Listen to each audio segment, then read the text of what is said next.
Big boss Malayalam season 7 നിന്നും 100 പുറത്തായി എന്നുള്ള തരത്തിലുള്ള വാർത്തകളാണ് ഇപ്പോൾ സോഷ്യൽ മീഡിയയിൽ വരുന്നത്.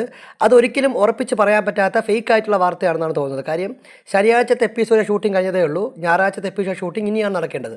ഇതുവരെയും നിലവിൽ അവിടെ എവിക്ഷനൊന്നും നടന്നിട്ടില്ല എന്നാണ് അറിയാൻ കഴിയുന്നത്. അപ്പോൾ 100 പുറത്തായി എന്ന തരത്തിൽ വ്യാജ വാർത്തകളാണ് ഇപ്പോൾ സോഷ്യൽ മീഡിയയിൽ പടച്ചുവിടുന്നത്. ലാലേട്ടൻ പറഞ്ഞതുപോലെ ഈ ബിഗ് ബോസുമായി ബന്ധപ്പെട്ട ടെസ്റ്റുകളും അങ്ങനെയുള്ള കാര്യങ്ങളൊക്കെ സോഷ്യൽ മീഡിയ വഴി പുറത്ത് പറയുന്നത് നല്ല കാര്യമല്ല. ഇവർ ഇത്രയും കോടിക്കണക്കിന് രൂപ മുടക്കി നടത്തുന്ന ഒരു ഷോയിൽ ഇത്തരത്തിലുള്ള കാര്യങ്ങൾ പുറത്ത് പറഞ്ഞ് അത് കാണുന്ന പ്രേക്ഷകരുടെ സസ്പെൻസ് കളയുന്ന തരത്തിലേക്ക് കാര്യങ്ങൾ മുന്നോട്ട് കൊണ്ടുപോവുകയാണ്. 100 ഔട്ടായി എന്നുള്ളത് തെറ്റായ വാർത്തയാണ്. 100 പുറത്തായില്ല, നാടകീയ രംഗങ്ങൾ നടക്കുന്നു എന്നൊക്കെ പറഞ്ഞുള്ള വാർത്തകളാണ് വരുന്നത്. അത് തെറ്റായിട്ടുള്ള കാര്യമാണ്.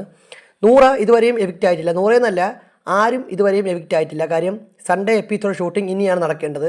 അതിനുശേഷമാണ് ഔട്ടാവേണ്ടത്. ഇനി 100 ആണ് ഔട്ടാവുന്നതെങ്കിൽ അതൊരു അൺഫെയർ എവിക്ഷൻ ആണെന്ന് പറയേണ്ടി വരും. ഈ ജിസേലിൻ്റെ കാര്യത്തിലൊക്കെ സംഭവിച്ചതുപോലെയുള്ള അൺഫെയർ എവിക്ഷൻ. കാര്യം 100 വോട്ട് കുറവുള്ള നെവിനും ലക്ഷ്മിയൊക്കെ അവിടെ നിൽക്കുമ്പോൾ 100 പുറത്തായെന്ന് പറഞ്ഞാൽ നമുക്ക് പെട്ടെന്ന് വിശ്വസിക്കാൻ പറ്റില്ല. പിന്നെ കഴിഞ്ഞ ആഴ്ച തന്നെ 100 പറയുന്നത് കേട്ടു. 100 അല്ലെങ്കിൽ ആദില ഇവർ 2 പേരിൽ ഒരാൾ പണപ്പെട്ടി എടുത്തുകൊണ്ട് പുറത്ത് പോകും, മറ്റേ ആൾ അവിടെ നിൽക്കണം എന്നൊക്കെയുള്ള പ്ലാൻ ചെയ്യുന്നത് കണ്ടു. അപ്പോൾ അതിന് ഏറ്റവും ഒരു തിരിച്ചടിയാണോ ഈ ഔട്ടാകൽ എന്നൊക്കെ നമുക്ക് സംശയിക്കേണ്ടി വരും. എന്നാൽ ബിഗ് ബോസ് ടീം കരുതി കൂട്ടി ഔട്ടാക്കിയതാണോ, അങ്ങനെയൊക്കെയുള്ള കാര്യങ്ങൾ നോക്കേണ്ടി വരും. എന്തായാലും വോട്ട് ബേസിൽ ഒരിക്കലും 100 പുറത്താവാനുള്ള പോസിബിലിറ്റി കുറവാണ്. കാര്യം 100ക്ക് അത്യാവശ്യം നല്ല വോട്ടുണ്ട്. എന്തായാലും ബിഗ് ബോസിൽ ഇതുവരെയും എവിക്ഷൻ നടന്നിട്ടില്ല. 100 പുറത്തായ തരത്തിൽ സോഷ്യൽ മീഡിയയിൽ പ്രചരിക്കുന്ന വാർത്തകൾ നിലവിൽ അടിസ്ഥാനരഹിതമാണെന്ന് മാത്രമേ പറയാൻ പറ്റൂ. കൂടുതൽ കൃത്യമായ അപ്ഡേറ്റുകൾ കിട്ടുമ്പോൾ നിങ്ങളുമായിട്ട് അത് ഷെയർ ചെയ്യാം. ബിഗ് ബോസുമായി ബന്ധപ്പെട്ട കൂടുതൽ ലൈവ് എക്സ്ക്ലൂസീവ് അപ്ഡേറ്റുകൾക്കായി നമ്മുടെ ചാനൽ സബ്സ്ക്രൈബ് ചെയ്യുക.